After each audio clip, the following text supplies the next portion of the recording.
सियापति रामचंद्र की जय। दक्ष ने मुनियों को बुला लिया और वे बड़ा यज्ञ करने लगे। जो देवता यज्ञ का भाग पाते हैं, दक्ष ने उन सबको आदर सहित निमंत्रित किया।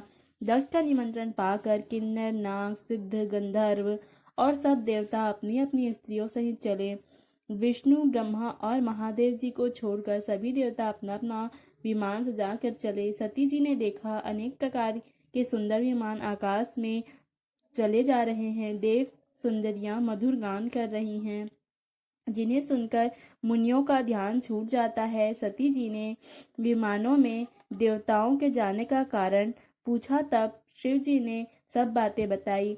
पिता के यज्ञ की बात सुनकर सती प्रसन्न हुई और सोचने लगी कि यदि महादेव जी मुझे आज्ञा दे तो इसी बहाने कुछ दिन पिता के घर जाकर रहूं, क्योंकि उनके हृदय में पति द्वारा त्यागे जाने का बड़ा भारी दुख था, पर अपना अपराध समझकर वे कुछ कहती न थी। आखिर सती जी भय, संकोच और प्रेम रस में सनी हुई मनोहर वाणी में बोली, हे प्रभु, मेरे पिता के घर बहुत बड़ा उत्सव है। यदि आपकी आज्ञा हो तो हे कृपाधाम, मैं आदर सहित उसे देखने जाऊं। शिव जी ने कहा, तुमने बात तो अच्छी कही, यह मेरे मन को भी पसंद आई, पर उन्होंने न्योता नहीं भेजा, यह अनुचित है। दक्ष ने अपनी सब लड़कियों को बुलाया है, किंतु हमारे वैर के कारण उन्होंने तुमको भी भुला दिया। एक बार ब्रह्मा की सभा में हमसे अप्रसन्न हो गए थे, उसी से वे अब भी हमारा अपमान करते हैं। हे भवानी, जो तुम बिना बुलाई जाओगी तो ना शील स्नेह ही रहेगा और ना मान मर्यादा ही रहेगी। यद्यपि इसमें संदेह नहीं कि मित्र, स्वामी, पिता और गुरु के घर बिना बुलाए भी जाना चाहिए, तो भी वहां कोई विरोध मानता हो, उसके घर जाने से कल्याण नहीं होता। शिव जी ने बहुत प्रकार से समझाया, पर होनहार वश सती के हृदय में बोध नहीं हुआ। फिर शिव जी ने कहा कि यदि बिना बुलाए जाओगी तो हमारी समझ में अच्छी बात नहीं होगी। शिव जी ने बहुत प्रकार से कहकर देख लिया, किंतु जब सती किसी भी प्रकार नहीं रुकी, तब त्रिपुरारी महादेव जी ने अपने मुख्य गणों को साथ देकर उनको विदा कर दिया। भवानी जब पिता दक्ष के घर पहुंची, तब दक्ष के डर के मारे किसी ने उसकी आवभगत नहीं की। केवल एक माता भले ही आदर से मिली, बहिनें बहुत मुस्कुराती हुई मिली। दक्ष ने उनको कुछ कुशल तक नहीं पूछी। सती जी को देखकर उल्टे उनके सारे अंग जल उठे। तब सती ने जाकर यज्ञ देखा तो वहां कहीं शिव जी का भाग दिखाई नहीं दिया। तब शिव जी ने कहा था, वह उनकी समझ में आया। स्वामी का अपमान समझकर सती का हृदय जल उठा।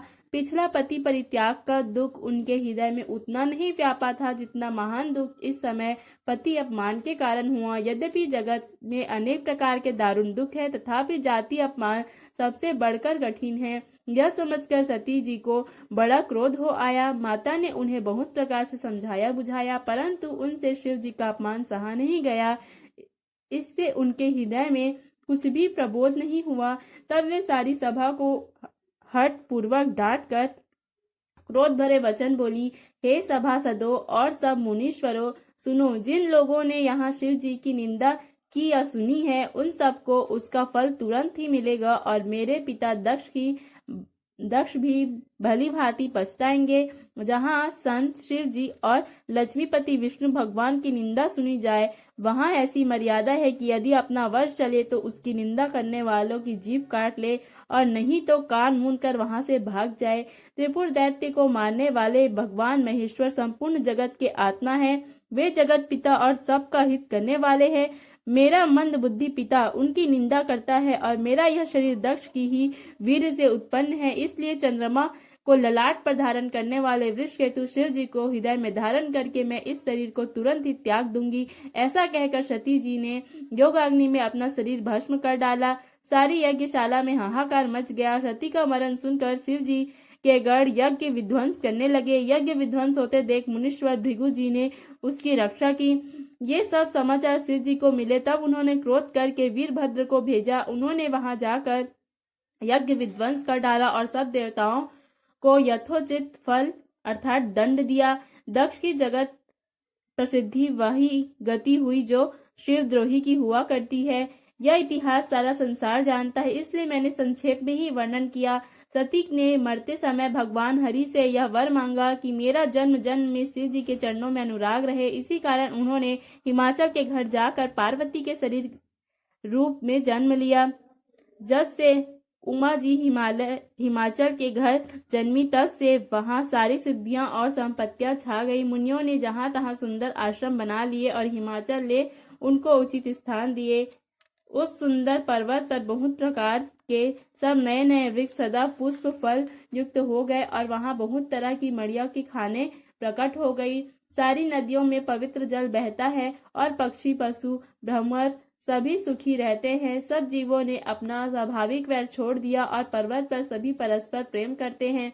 पार्वती जी के घर आ जाने से पर्वत ऐसा शोभायमान हो रहा है जैसे राम भक्ति को पाकर भक्त शोभायमान होता है। उसके पर्वतराज के घर नित्य नए नए मंगलोत्सव होते हैं, जिसका ब्रह्मा आदि यश गाते हैं। जब नारद जी ने ये सब समाचार सुने तो वे कौतुक ही से हिमाचल के घर पधारे। पर्वतराज ने उनका बड़ा आदर किया और चरण धोकर उनको उत्तम आसन दिया। फिर अपनी स्त्री सहित मुनि के चरणों में सिर झुकाया और उनके चरणोदक को सारे घर में छिड़काया। हिमाचल ने अपने सौभाग्य का बहुत बखान किया और पुत्रों को भी बुलाकर मुनि के चरणों पर डाल दिया और कहा, हे मुनीश्वर, आप त्रिकालज्ञ और सर्वज्ञ हैं, आपकी सर्वज्ञ पहुंच है, अतः आप हृदय में विचार कर कन्या के दोष गुण कहिए। नारद मुनि ने हंसकर रहस्य युक्त कोमल वाणी में कहा, तुम्हारी कन्या सब गुणों की खान है। यह स्वभाव से ही सुंदर, सुशील और समझदार है। उमा, अंबिका और भवानी इसके नाम हैं। कन्या सब सुलक्षणों से संपन्न है। यह अपने पति को सदा प्यारी होगी। इसका सुहाग सदा अचल रहेगा और इसके माता पिता यश पाएंगे। यह सारे जगत में पूज्य होगी और इसकी सेवा करने से कुछ भी दुर्लभ ना होगा। संसार में स्त्रियां इसका नाम स्मरण करके प्रतिव्रत रूपी तलवार की धार पर चढ़ जाएंगी। हे पर्वतराज, तुम्हारी कन्या सुलक्षणी है। अब इसमें 2-4 अवगुण हैं, उन्हें भी सुन लो। गुणहीन, मानहीन, माता पिता विहीन, उदासीन, संशयहीन, लापरवाह, योगी, जटाधारी, निष्काम, हृदय नंगा और अमंगल वेश वाला, ऐसा पति इसको मिलेगा। इसके हाथ में ऐसी ही रेखा पड़ी है। नारद मुनि की वाणी सुनकर और उसको हृदय में सत्य जानकर पति पत्नी को दुख हुआ, लेकिन पार्वती जी प्रसन्न हुई। नारद जी ने भी इस रहस्य को नहीं जाना, क्योंकि सबकी बाहरी दशा एक सी होने पर भी भीतर समझ भिन्न भिन्न थी। सारी सख्या पार्वती, पर्वतराज, हिमवान और मैना सभी के शरीर पुलकित थे और सभी के आंखों में जल भरा था। देव ऋषि के वचन असत्य नहीं हो सकते, यह विचार कर पार्वती ने उन वचनों को हृदय में धारण कर लिया। उन्हें शिव जी के चरण कमलों में स्नेह उत्पन्न हो आया, परंतु मन में यह संदेह हुआ कि उनका मिलना कठिन है।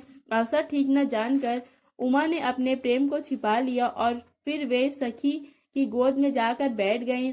देव ऋषि की वाणी झूठी न होगी, यह विचार कर हिमवान, मैना और सारी चतुर सखियां चिंता करने लगी। फिर हृदय में धीरज धारण कर पर्वतराज ने कहा, हे नाथ, कहिए अब क्या उपाय किया जाए। मुनीश्वर ने कहा, हे हिमवान, सुनो, विधाता ने ललाट पर जो लिख दिया है उसको देवता, दानव, मनुष्य, नाग और मुनि कोई भी नहीं मिटा सकते।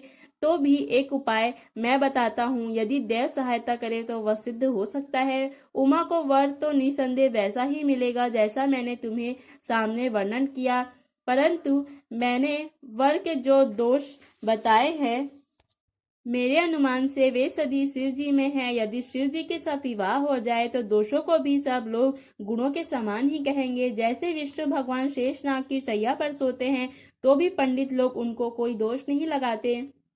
सूर्य और अग्नि देव अच्छे बुरे सभी रसों का भक्षण करते हैं, परंतु उनको कोई बुरा नहीं कहता। गंगा जी में शुभ और अशुभ सभी जल बहता है, पर कोई उन्हें अपवित्र नहीं कहता।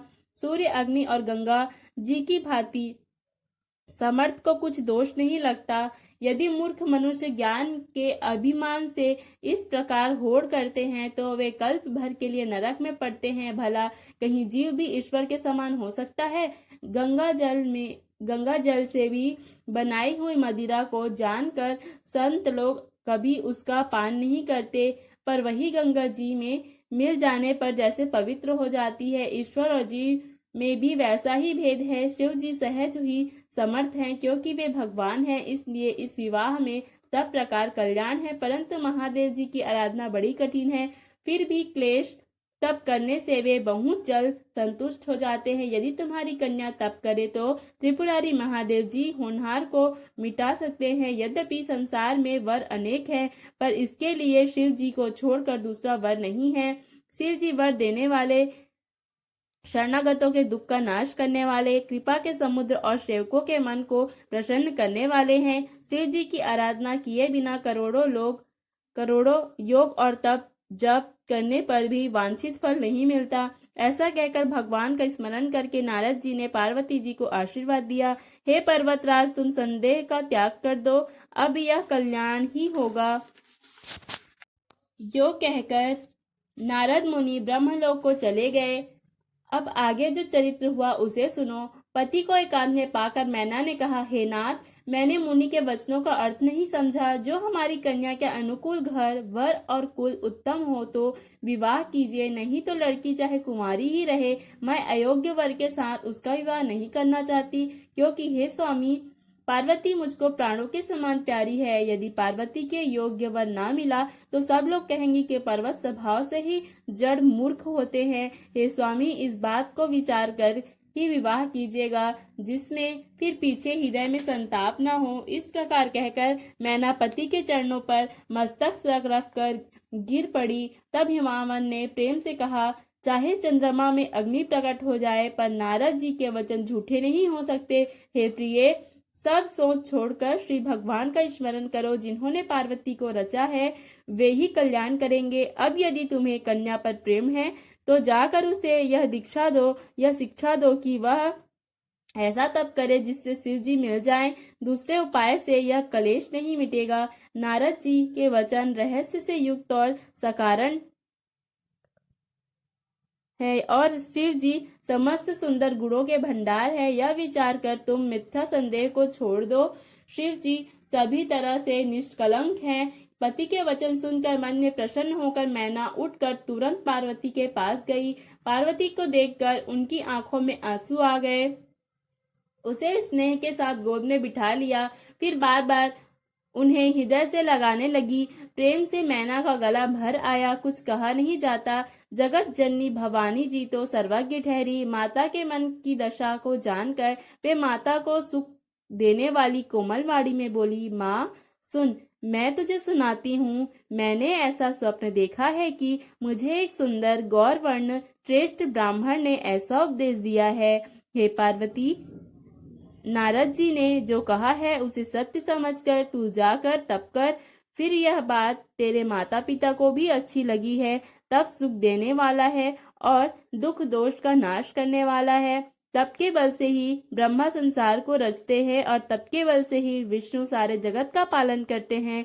तप के बल से ही शंभु रुद्र रूप से जगत का संहार करते हैं, और तप के बल से ही शेष जीव पृथ्वी का भार ग्रहण करते हैं। हे भवानी, सारी सृष्टि तप के ही आधार पर है, ऐसा जी में जानकर तू जाकर तप कर। यह बात सुनकर माता को बड़ा अचरज हुआ, और उसने हिमवान को बुलाकर यह स्वप्न सुनाया। माता पिता को बहुत तरह से समझाकर बड़े हर्ष के साथ पार्वती जी तप करने के लिए चली। प्यारे कुटुंबी पिता और माता सब व्याकुल हो गए, किसी के मुंह से बात नहीं निकलती।